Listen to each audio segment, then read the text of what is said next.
Hey, it's Benny. We're back with Roll and Write Revolution. This is Magpie. This is a roll and write game that involves a whole lot of player interaction because it's an area majority game.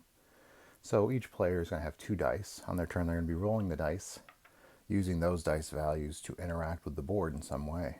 They're either going to mark out a space. So if our star player here, for example, has a 4 and a 3, they could mark a star here on this 3 and make that part of their control, or they could scribble out this hex altogether and gain that resource toward the scoring goal.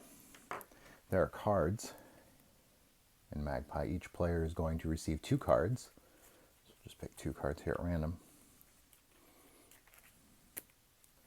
To start the game, they're going to choose which card they want to keep, and then that card is going to have an impact on final scoring for all the players. So in this case, the card here on the right, worms that are gained are going to be worth 2 points.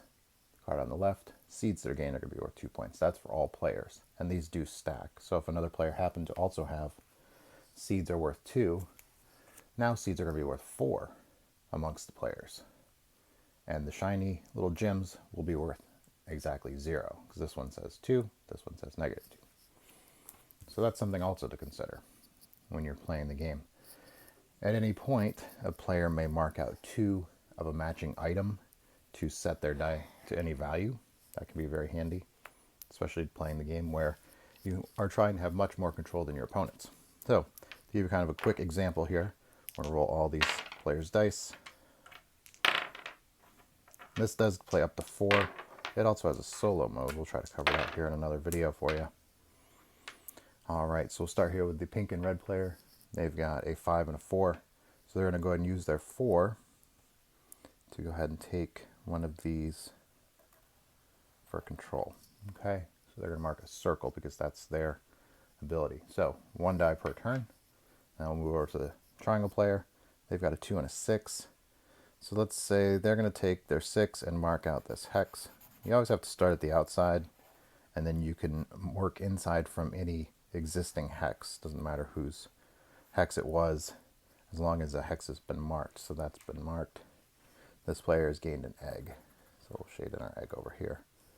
And then over here, these guys have a 2 and a 4. A 4 and a 3. So we'll use the 3. Go ahead and mark a square. So it's kind of good in this game to use kind of a dark or a thick marker to be able to show that control. And over here we have a 2 and a 2. So I think they're probably going to use a 2, I guess, right? And we'll go ahead and mark them for a star right here. There we go, nice star.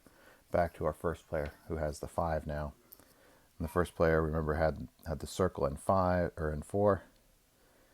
We're going to say that they've kept the seeds, which are worth 2 to them. That's kept secret though, so no other players know what they've kept. So they may want to go ahead and mark out a seed because that might be worth some points to them, or will be worth points to them at the end of the game.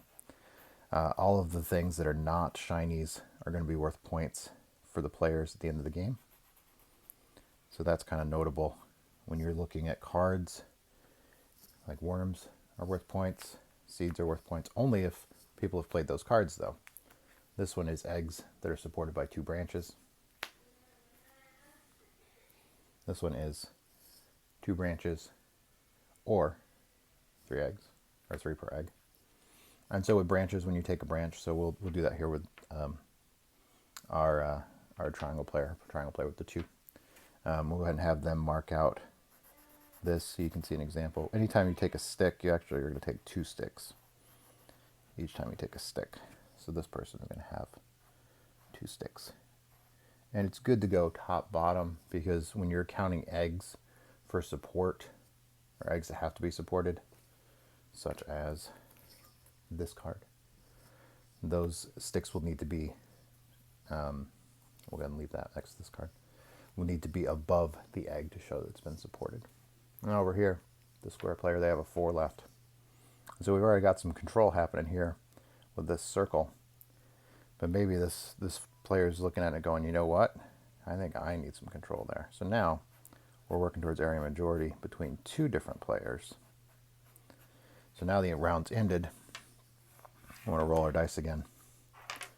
The player that has the lowest total is going to become the next start player for that round.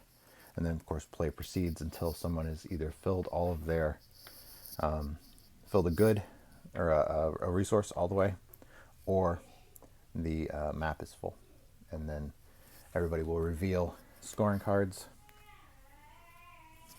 Everybody will reveal scoring cards. I want a scoring card over here for this guy. Everybody will count up their points. So right now, gems are going to be worth exactly 0. So if anybody took any of the shinies, they are worth nothing. So shinies are a good resource to take if you think they're going to be worth something. So this player, the red and pink player, with their 2 shinies, thought, shinies are probably going to be pretty good. Oh, sorry, fella. Anyway, that is Magpie. I hope you guys check it out. It is a very interactive game. As you can see, lots of things happening in this game.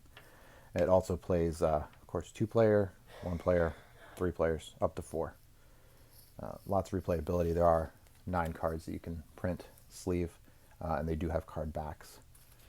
Everything's language independent, which is a very nice feature for us as well. All right. Thank you guys for checking out Roll and Write Revolution. We hope to see you on Kickstarter. And in the comments, please let us know what you think. And we will be looking forward to seeing you.